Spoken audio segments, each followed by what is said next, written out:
The soulmate myth is the greatest lie ever sold in the form of a screenplay. You've heard the line, "When it's meant to be, it'll just happen." That's the kind of sentiment that only works on a graphic tee in a thrift store or a sepia-toned Instagram caption. In the real world, when it's meant to be, it will probably hurt. It will irritate you, exhaust you, and confront you with every single trait you've spent your life trying to avoid in another person. Welcome to real love, a place where there are no twin flames, just two people trying to tolerate each other with a minimum of dignity. We were conditioned to believe in the one. It wasn't your fault, it was Disney. It was the rom-coms of the early 2000s, the songs of Coldplay, and the curated couples on TikTok that gave us the perfect script. You're told you'll live your life until one day, in a crowded coffee shop or the grocery store line, you bump into a mystical being who loves the same obscure indie bands, hates cilantro as much as you do, and shares your exact brand of childhood trauma. You lock eyes, and suddenly, your souls click. The end. But the reality is that most people you'll ever meet come with heavy emotional baggage, a questionable Spotify Wrapped, and a crazy uncle you'll have to sit next to every Thanksgiving. And running away won't fix it. The soulmate illusion is a perfect mechanism to keep you single forever. Why? Because no human being will ever check every box on your romantic spreadsheet. That power couple you envy on social media? They spent last night in a freezing silence because someone left a wet towel on the bed for the 10th time this week. Real life doesn't leave room for eternal magic. Loving someone is less about admiring their highlights and more about choosing to deal with their defects. Here's the irony. The more you believe there is a perfect person out there, the more you become the wrong person for everyone. You stop tolerating noise. You stop tolerating disagreement. You stop tolerating the simple fact of human imperfection. You start changing partners like you're scrolling through Netflix, one bad episode, and you're looking for a new series. But unlike a show, people weren't made to entertain you. They were made to challenge you. The idea of the soulmate is an emotional anesthetic. It frees you from the responsibility of actually building love. Because if it hasn't worked out yet, it's just because fate hasn't stepped in, right? It saves you from admitting that the problem isn't the other person. It's your inability to endure a real human with real flaws in real time. So let's get one thing straight. Toss out the astrology compatibility charts. There is no other half wandering the earth. There is only flesh, bone, nerves, and willpower. Love is a work under construction, not a magical revelation. If you're still looking for a soulmate, you're looking for a unicorn with a Wi-Fi signal. When you kill this myth, you discover something more powerful. Loving someone real isn't about finding the perfect match, it's about accepting the imperfect chaos of another human being. Let's be honest, we are a generation that has an existential crisis choosing an ice cream flavor, yet we think we can find a life partner based on a co-star notification and a mirror selfie. We've become experts at inventing ridiculous deal breakers. He likes oat milk? She uses the wrong font? We believe that somewhere on this planet, there is someone perfectly calibrated to make us happy with zero effort. This modern romantic optimism is a cosmic joke. We treat dating like we're buying a laptop. The moment we find a glitch in a normal human being, we want to return the product. We complain that they talk too much, or they snore, or they don't like the same A24 movies we do. We act as if it's a crime for them not to understand our thoughts before we even speak them. But you know what's behind all this optimism? Fear, a phobia of the real nature of relationships. Accepting that no one will fulfill all your expectations requires you to grow up. And growing up is work. It's easier to keep swiping, keep listing, and keep rejecting. And we give it a beautiful name: self-love. Most of the time, it's just main character syndrome, rebranded as a virtue. Nowadays, any minimal deviation from your expectations becomes a red flag. He didn't pick up on my subtle hint. She didn't like my favorite pizza place.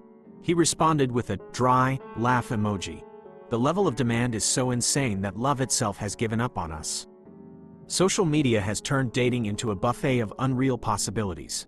You see someone posting something deep and think, wow, they really get it, without knowing if they've even washed the dishes in their sink this week. Digital life is a buffet of soulmates that never get past the appetizer. Because when it's time to sit down and split the bill of reality, no one wants to. Everyone wants the spark of the encounter, but no one wants the grind of coexistence. Real love begins when you stop looking for a reflection of yourself and start dealing with the challenge of loving someone who doesn't make sense, but chooses you anyway. If you need the other person to be perfect to start loving them, the problem isn't the other person. It's you. Love doesn't usually die from a massive betrayal. It dies on a random Tuesday, somewhere between a cold good night and a spoonful of poorly seasoned takeout. You're lying there wondering how you ended up sharing a life with someone who uses their toothbrush like a power drill. No rom-com warns you that the human being who looked like a fairy tale will eventually irritate you just by the way they breathe while they sleep. These are the micro-frustrations that corrode modern love like termites. The travel playlist you used to love now sounds like noise.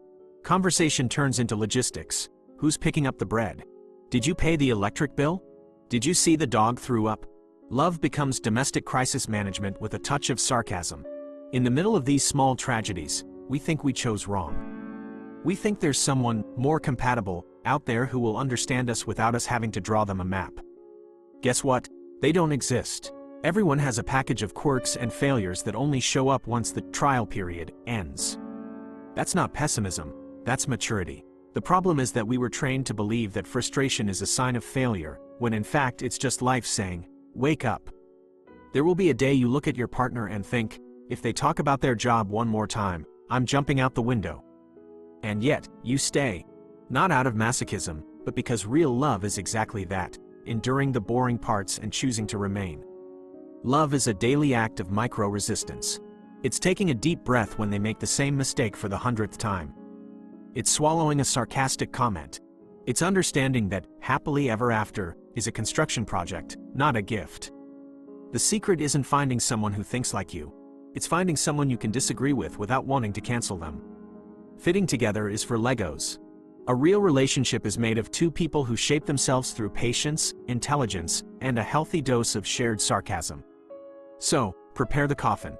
We are burying the ideal love today. Not your ex, the ideal.